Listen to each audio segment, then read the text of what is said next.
LSM GMBI yang saya hormati Ibu Ketua Harian DPP LSM GMBI, yang saya hormati Bapak Sekjen DPP LSM GMBI, yang saya hormati Bapak Kepala Bidang Keorganisasian, yang saya hormati Bapak Kadip Pengamanan DPP LSM GMBI, yang saya hormati Bapak Kepala Badan Kesekretariatan DPP LSM GMBI, dan yang saya hormati juga Bapak Sekretaris Bidang Kelembagaan. Terima kasih sudah bisa hadir di dalam acara yang berbahagia ini.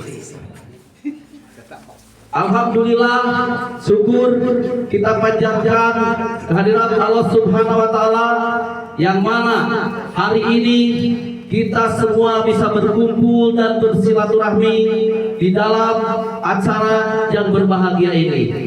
Salawat serta salam semoga dilimpah curahkan kepada junjungan kita semua, Kangjeng Nabi besar Muhammad Sallallahu Alaihi Wasallam. Pertama-tama saya ucapkan terima kasih kepada jajaran DPP LSM GMBI yang mana telah meluangkan waktunya untuk bersilaturahmi, bertatap muka dengan kita semua keluarga LSM GMBI Kabupaten Tasikmalaya. Dan mudah-mudahan silaturahmi kita kali ini menambah spirit perjuangan, menambah semangat rekan-rekan yang ada di distrik Kabupaten Tasikmalaya untuk terus berjuang di GMBI. Dan alhamdulillah dengan kehadirannya dari pimpinan kita dari DPP LSM GMBI, akhirnya terbuka berbagai solusi yang menjadi hambatan atau kendala kita selama ini. Alhamdulillah sudah ada solusi dan terang benderang.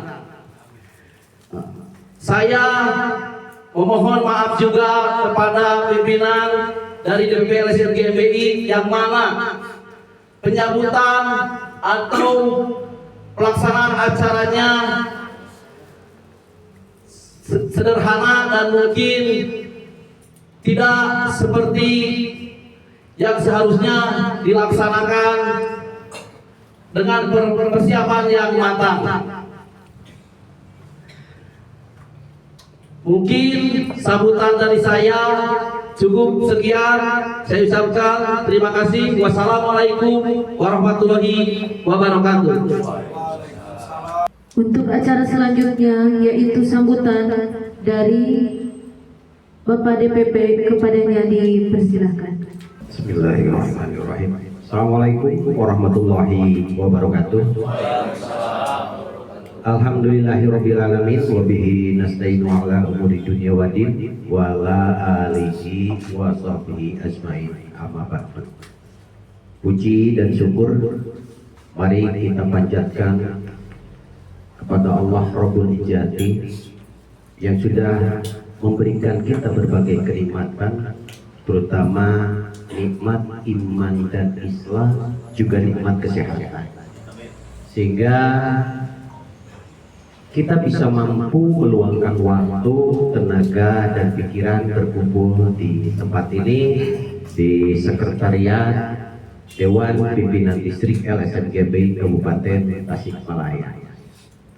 Salawat serta salam juga semoga tetap terlimpah curah kepada suri tauladan kita, junjungan kita Habibana wa Nabiyana Muhammad Sallallahu Alaihi Wasallam, pada keluarganya, para sahabatnya, pada para aulia, pada guru-guru kita sekalian, dan mudah-mudahan keberkahan dan keselamatan juga terlimpah curah kepada kita sekalian. Amin amin ya rabbal alamin.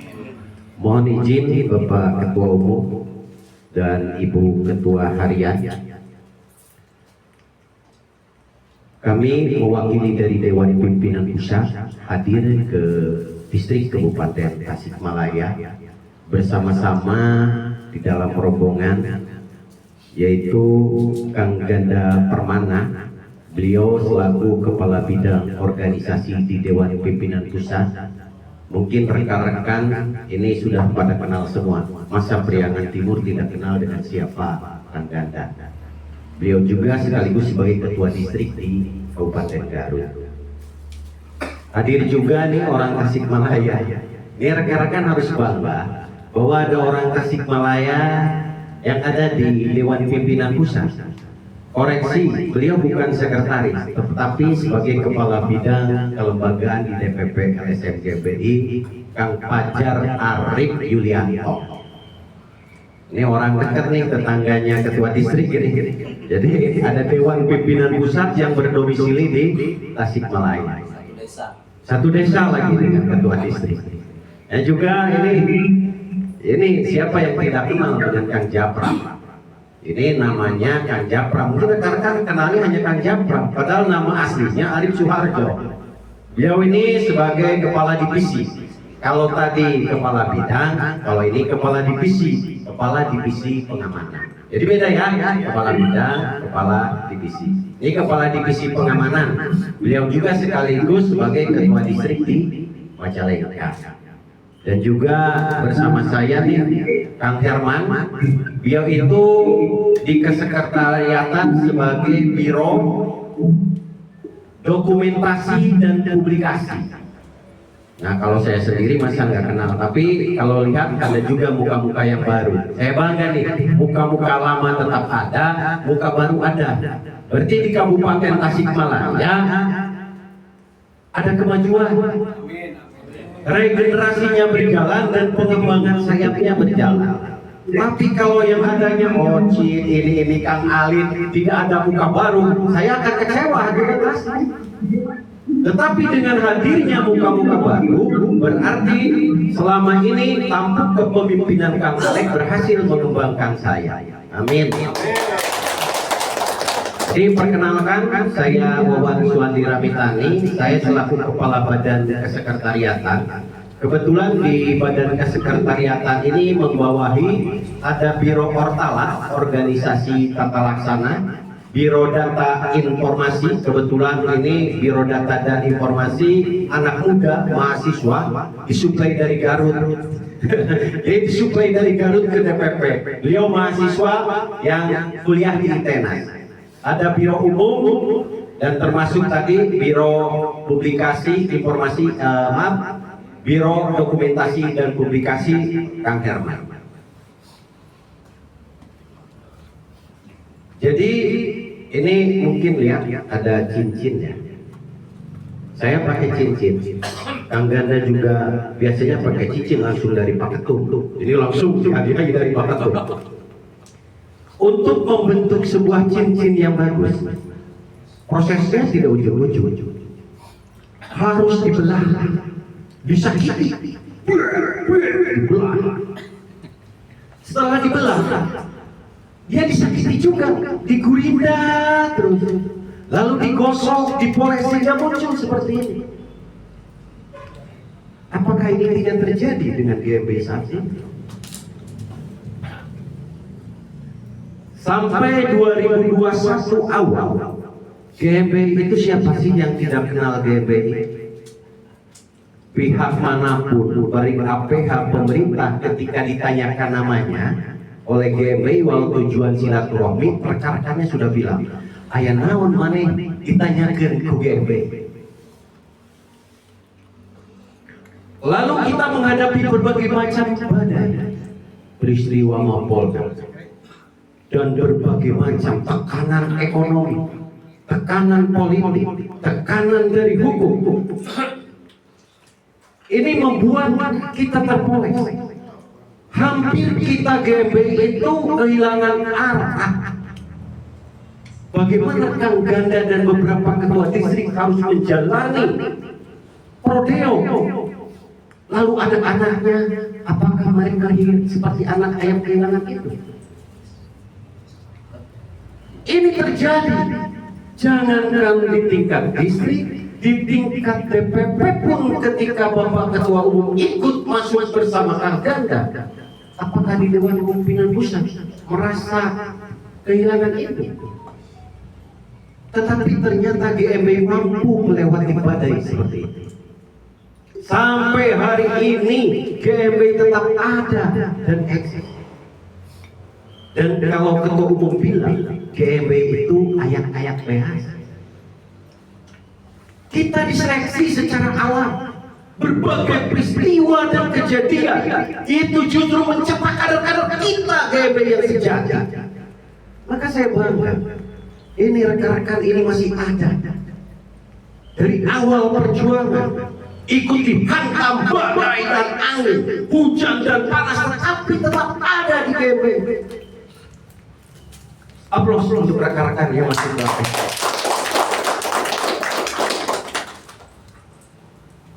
Mohon maaf ya, karena saya kepala badan kesekretariatan yang biasa menata acara. Kan GMB itu lamun ayah salah kudu dikoreksi, tapi harus ada solusi. Apalagi ini urusan internal.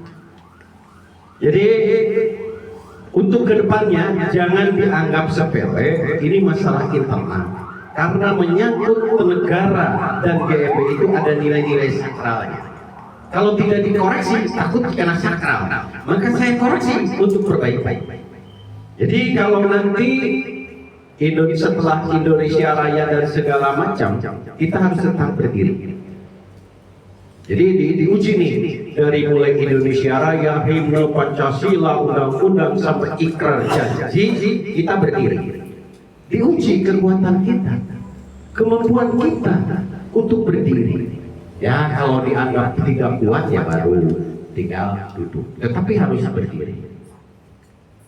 Kemudian di dalam ikrar janji ini, jadi kalau ikrar janji ini salah satu nilai-nilai sakral kita, karena janji kita. Dari ikrar janji inilah kita timbulnya sakral. Anda berjanji melalui ikrar janji, ketika tidak menjalankan, itulah timbul sakral. Nyolempang, menyadek karena cai, menyadek dina cai, kita nyolempang karena binti sorangan. Karena ikrar janji yang kita baca, kita hianat.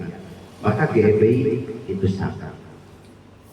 Koreksi, kalau tidak dikoreksi saya salah juga dari Dewan Pimpinan Pusat. Apalagi ada kabin organisasi tidak mau koreksi, wah saya nanti ditegur oleh kabin. Ini sekretariat kan ngaturnya di mana? Jadi itu salah satu koreksi. Cuma kami dari Dewan Pimpinan Pusat merasa bangga ada sekretariat yang demikian besar. Dulu zaman saya tidak mampu besar begini. Tapi dengan Kang Ale bisa mampu memiliki walaupun menyewa umpama atau pendampingan kasus, tapi bisa menempati sekretariat yang besar dan representatif di pinggir jalan raya. Ini saya bangga. Mudah-mudahan fasilitas yang ada ini bukan memadamkan semangat saudara-saudara, tapi justru menumbuhkan kembali semangat saudara. Di tengah situasi yang tidak pasti saat ini. Saya bilang kenapa tidak pasti? Di mata APH saja kita dianggap sehingga muncul ada satgas anti premanisme yang lebih mengarah ke organisasi. Tekanan secara politik, secara macam.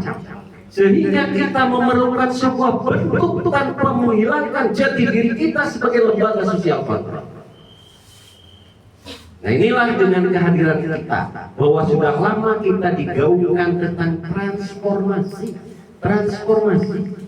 bahwa kita bukan berubah bentuk tapi merubah pola gerakan. Inilah yang ada di organisasinya. Kalau kemarin mungkin rekan-rekan GMB sudah tergerak apa-apa demo, tetapi dengan era digitalisasi saat ini bukan kurang efektif, tetapi membutuhkan momen yang tepat sehingga saat ini harus ada pola gerakan secara internal eksternal sesuai dengan situasi kondisi saat ini. Mudah-mudahan nanti Pak Kabin organisasi akan menerangkan seperti itu. Terima kasih. Demikian sambutan dari kami. Mudah-mudahan dengan acara riungan ini segera bisa diskusi dan mudah-mudahan di Rakordis ini bisa membawa sebuah konsep yang nanti diajukan atau diusulkan ke Dewan Pimpinan Pusat untuk menjadi bahasan di Rakernas. Usulan mau apa biar nanti di Dewan Pimpinan Pusat usulan-usulan ini didiskusikan. Terima kasih. Wabillahi taufiq wal hidayah. Wassalamualaikum warahmatullahi wabarakatuh.